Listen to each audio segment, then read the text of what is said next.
Hello everyone, my name is Anushka Saxena and in this video we will read chapter 1, that is Resources and Development. Let's begin. Can you identify and name the various items used in making life comfortable in our villages and towns? List the items and name the material used in their making. Everything available in our environment which can be used to satisfy our needs, provided it is technologically accessible, economically feasible, and culturally acceptable, can be termed as resource. The process of transformation of things available in our environment involves an interactive relationship between nature, technology, and institutions. Human beings interact with nature through technology and create institutions to accelerate their economic development. Do you think that resources are free gifts of nature as is assumed by many? They are not. Resources are a function of human activities. Human beings themselves are essential components of resources. They transform materials available in our environment into resources and use them. These resources can be classified in the following ways. A. On the basis of origin as biotic and abiotic. B. On the basis of exhaustibility as renewable and non-renewable. C. On the basis of ownership as individual, community, national and international. And D. On the basis of status of development as potential, developed, stock and reserves. Types of resources on the basis of origin. Biotic resources. These are obtained from the biosphere and have life, such as human beings, flora and fauna, fisheries, livestock, etc. Abiotic resources. All those things which are composed of non-living things are called abiotic resources. For example, rocks and metals. Types of resources on the basis of exhaustibility. Renewable resources. The resources which can be renewed or reproduced by physical, chemical, or mechanical processes are known as renewable or replenishable resources. For example, solar and wind energy, water, forests, and wildlife, etc. The renewable resource may be further divided into continuous or flow. Non-renewable resources. These occur over a very long geological time. Minerals and fossil fuels are examples of such resources. These resources take millions of years in their formation. Some of the resources like metals are recyclable and some like fossil fuels cannot be recycled and get exhausted with their use. Types of resources on the basis of ownership. Individual resources. These are also owned privately by individuals. Many farmers own land which is allotted to them by government against the payment of revenue. In villages, there are people with land ownership, but there are many who are landless. Urban people own plots, houses, and other property. Plantation, pasture lands, ponds, water in wells, etc. are some of the examples of resources ownership by individuals. Make a list of resources owned by your household. Community owned resources. There are resources which are accessible to all the members of the community. Village commons, for example, grazing grounds, burial grounds, village ponds, etc., public parks, picnic spots, playgrounds in urban areas are de facto accessible to all the people living there. National resources. Technically, all the resources belong to the nation. The country has legal powers to acquire even private property for public good. You might have seen roads, canals, railways being constructed on fields owned by some individuals. Urban development authorities get empowered by the government to acquire land. All the minerals, water resources, forests, wildlife, land within the political boundaries, and oceanic area up to 12 nautical miles, that is 22.2 kilometers from the coast, termed as territorial water, and resources therein belong to the nation. International resources. There are international institutions which regulate some resources. The oceanic resources beyond 200 nautical miles of the exclusive economic zone belong to open ocean, and no individual country can utilize these without the concurrence of international institutions. Do you know? Do you know that India has got the right to mine manganese nodules from the bed of the Indian Ocean from that area which lies beyond the exclusive economic zone? Identify some other resources which are international in nature. Types of resources on the basis of the status of development. Potential resources. Resources which are found in a region but have not been utilized. For example, the western parts of India, particularly Rajasthan and Gujarat, have enormous potential for the development of wind and solar energy, but so far these have not been developed properly. Developed resources. Resources which are surveyed and their quantity and quality have been determined for utilization. The development of resources depends on technology and level of their feasibility. Stock. Materials in the environment which have the potential to satisfy human needs, but human beings do not have the appropriate technology to access these, are included among stock. For example, water is a compound of two gases, hydrogen and oxygen. Hydrogen can be used as a rich source of energy, but we do not have advanced technical know-how to use it for this purpose. Hence, it can be considered as stock. Reserves are the subset of the stock, which can be put into use with the help of existing technical know-how, but their use has not been started. These can be used for meeting future requirements. River water can be used for generating hydroelectric power, but presently it is being utilized only to a limited extent. Thus, the water in the dams, forests, etc. is a reserve which can be used in the future. Development of resources. Resources are vital for human survival as well as for maintaining the quality of life. It was believed that resources are free gifts of nature.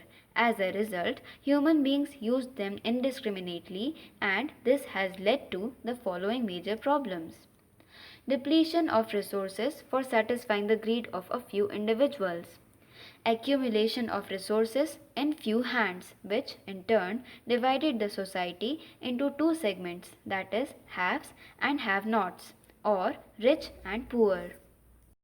Indiscriminate exploitation of resources has led to global ecological crises such as global warming, ozone layer depletion, environmental pollution, and land degradation.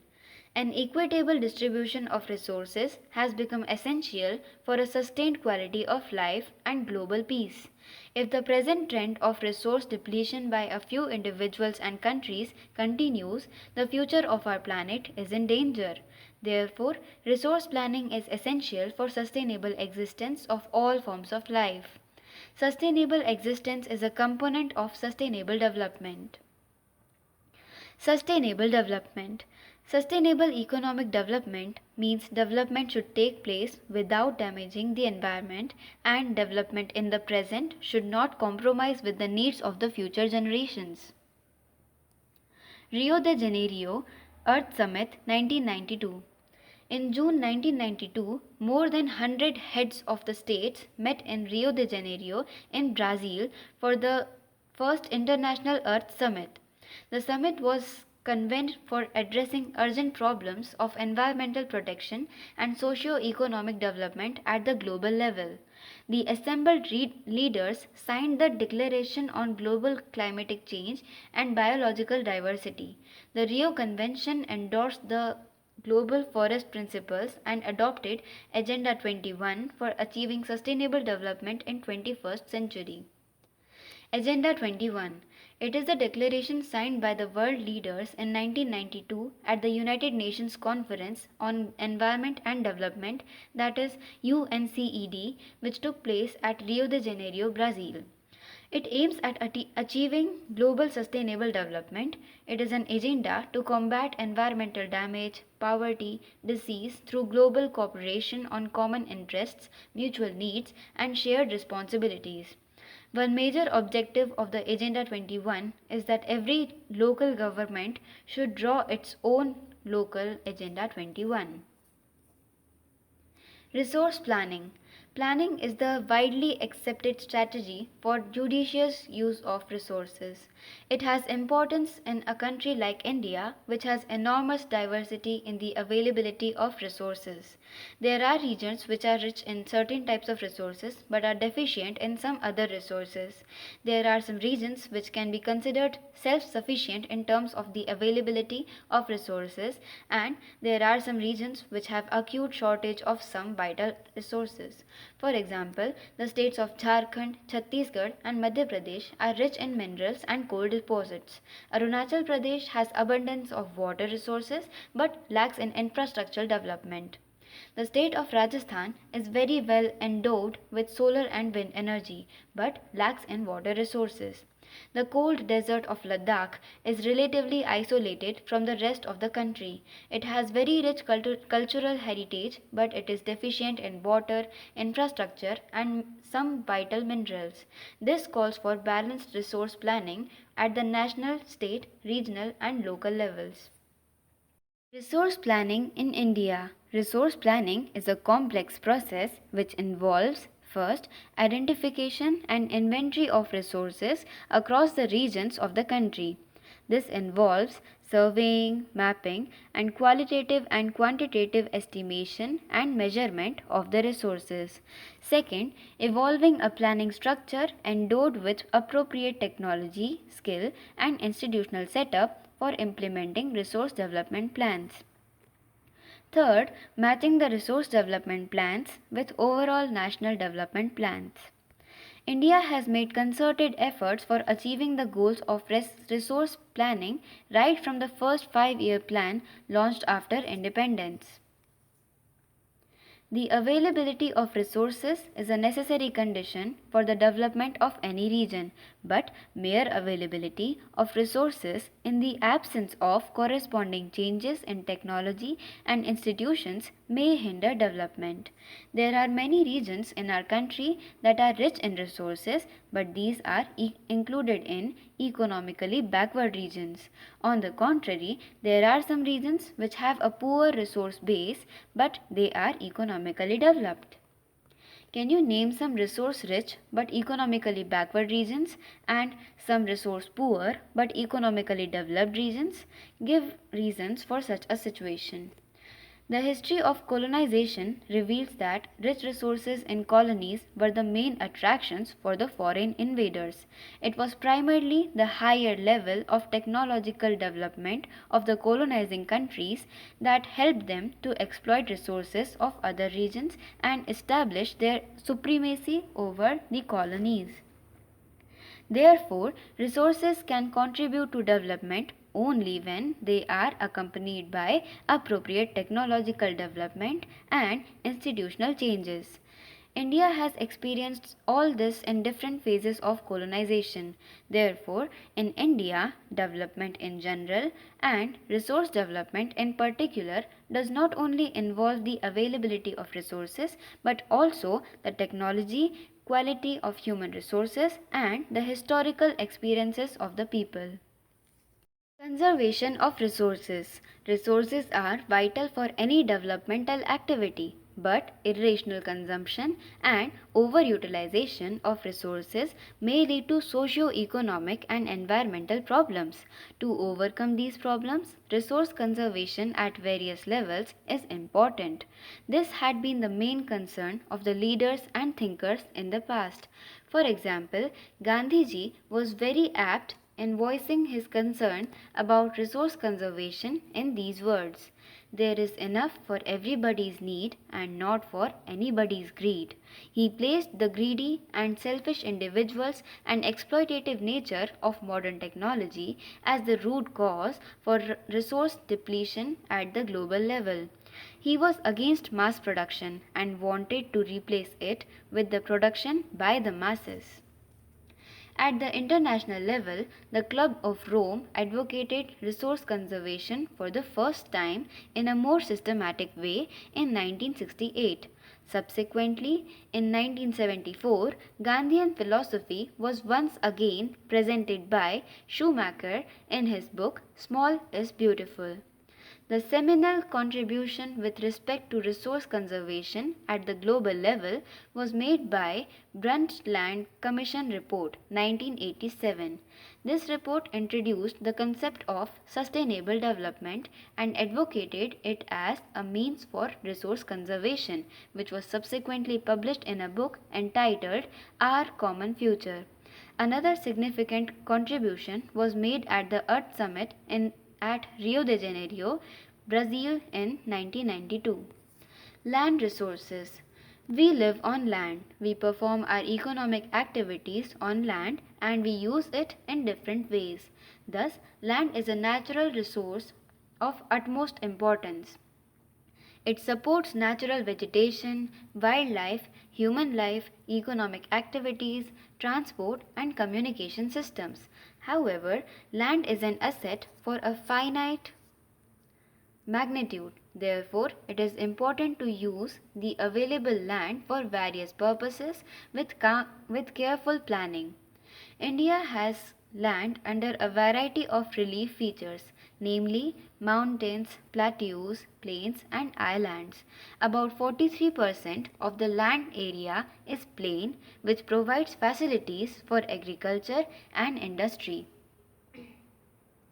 Mountains account for 30% of the total surface area of the country and ensure perennial flow of some rivers, provide facilities for tourism and ecological aspects. About 27% of the area of the country is the plateau region. It possesses rich reserves of minerals, fossil fuels and forests. Land utilization. Land resources are used for the following purposes. First, forests. Second, land not available for cultivation. A. Barren and waste land. B. Land put to non-agricultural uses, for example, buildings, roads, factories, etc. Third, other uncultivated land, excluding fallow land. A. Permanent pastures and grazing lands. B. Land under miscellaneous tree crops groves, not included in net sown area. C. Cultivable waste land that is left uncultivated for more than 5 agricultural years. 4. Fallow lands. A. Current fallow that is left without cultivation for 1 or less than 1 agricultural year. B. Other than current fallow that is left for uncultivated for the past 1 to 5 agricultural years. Fifth, net sown area. Area sown more than once in an agricultural year plus net sown area is known as gross cropped area. Land use pattern in India. The use of land is determined both by physical factors such as topography, climate, soil types, as well as human factors such as population, density, technological capability, and culture and traditions, etc. Total geographical area of India is 3.28 million square kilometer. Land use data, however, is available for only 93% of the total geographical area because the land use reporting for most of the northeast states except Assam has not been done fully. Moreover, some areas of Jammu and Kashmir occupied by Pakistan and China have also not been surveyed.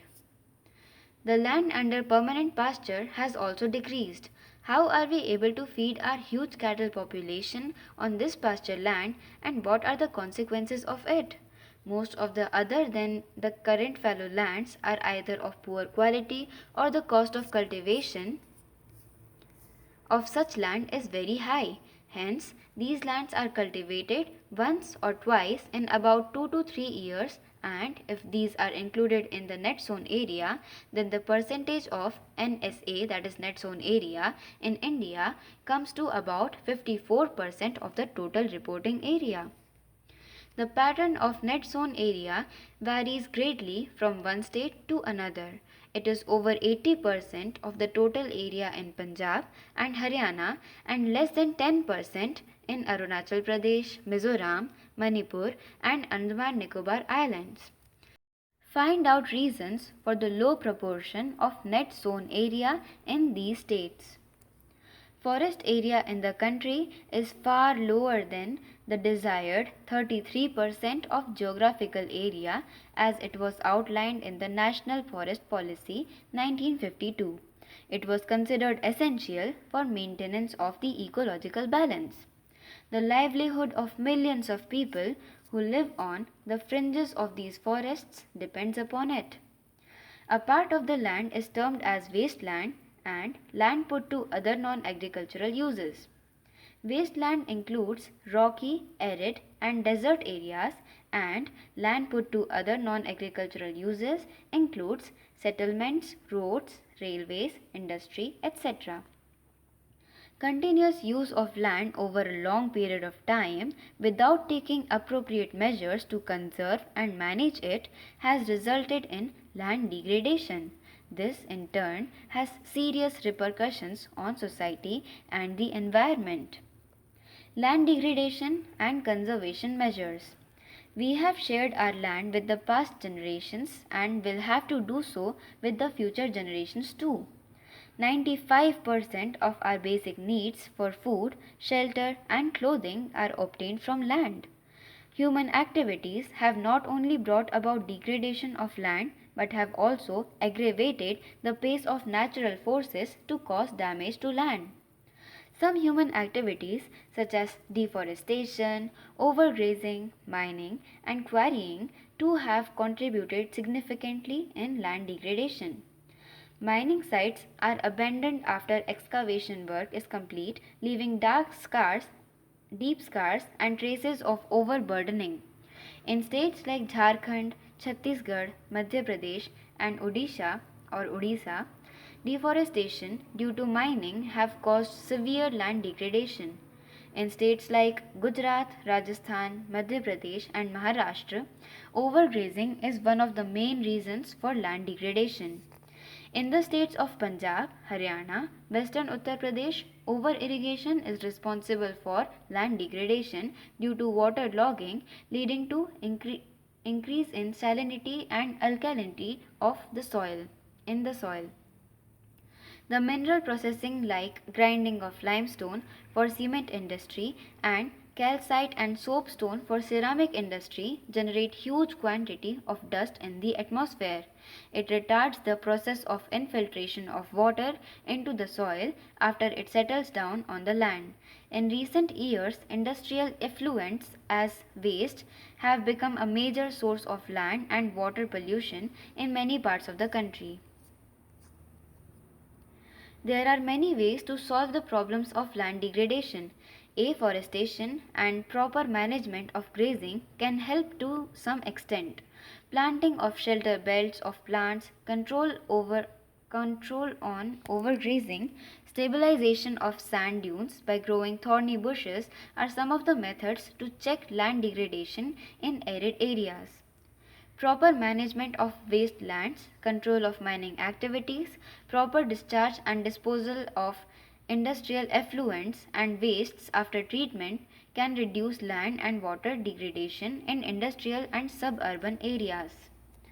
Soil as a resource. Soil is the most important renewable natural resource. It is the medium of plant growth and supports different types of living organisms on the earth. The soil is a living system. It takes millions of years to form soil up to a few centimeters in depth. Relief, parent rock or bedrock, climate, vegetation, and other forms of life and time are important factors in the formation of soil. Various forces of nature such as change in temperature, actions of running water, wind and glaciers, activities of decomposers etc. contribute to the formation of soil.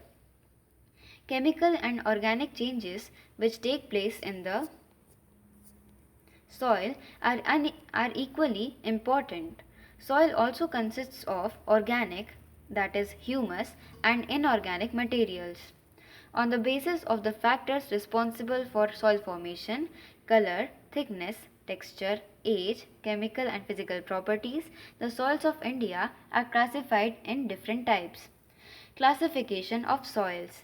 India has varied relief features, landforms, climate regimes, and vegetation types. These have contributed in the development of various types of soils. Alluvial soils. This is the most widely spread and important soil.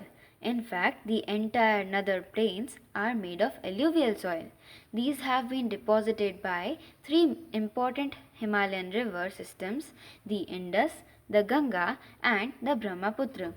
These soils also extend in Rajasthan and Gujarat through a narrow corridor.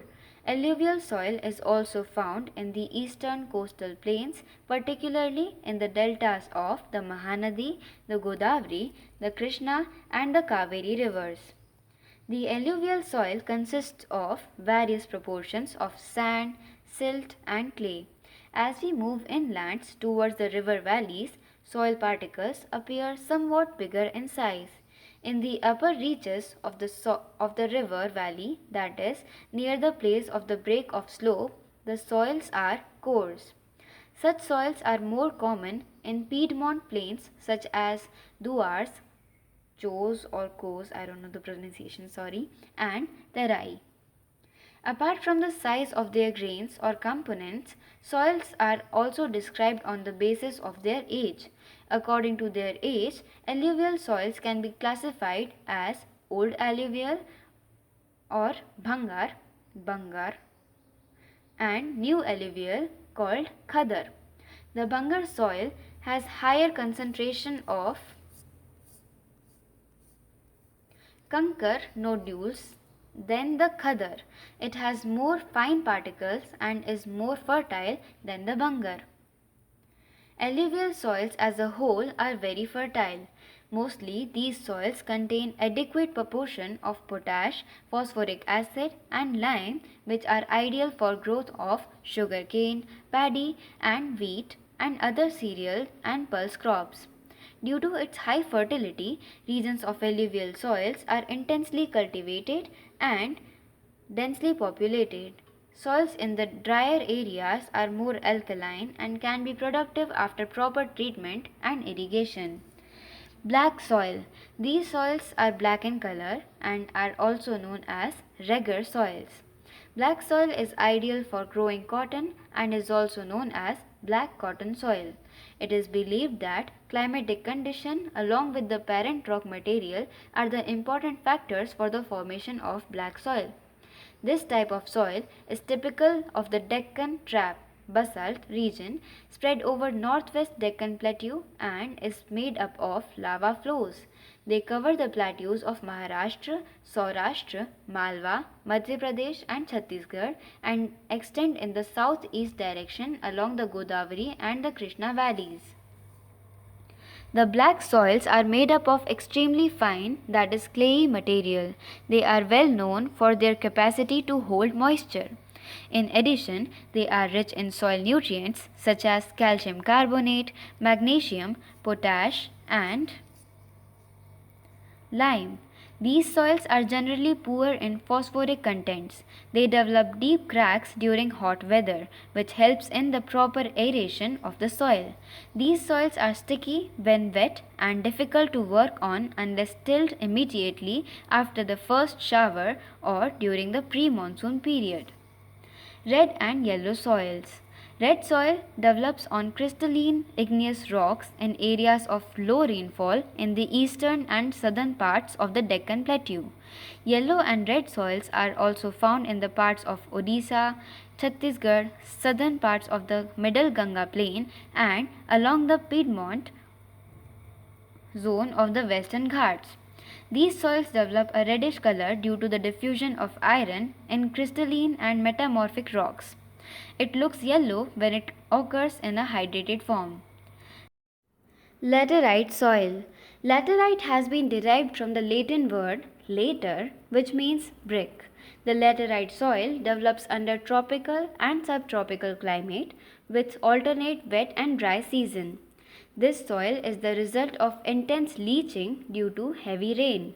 Lateritic soils are mostly deep to very deep, acidic, that is pH less than 6.0, generally deficient in plant nutrients, and occur mostly in southern states, Western Ghats region of Maharashtra, Odisha, some parts of West Bengal, and northeast regions. Where these soils support deciduous and evergreen forests, it is humus rich, but under sparse vegetation and in semi-arid environment, it is generally humus poor. They are prone to erosion and degradation due to their position on the landscape. After adopting appropriate soil conservation techniques, particularly in the hilly areas of Karnataka, Kerala, and Tamil Nadu, this soil is very useful for growing tea and coffee.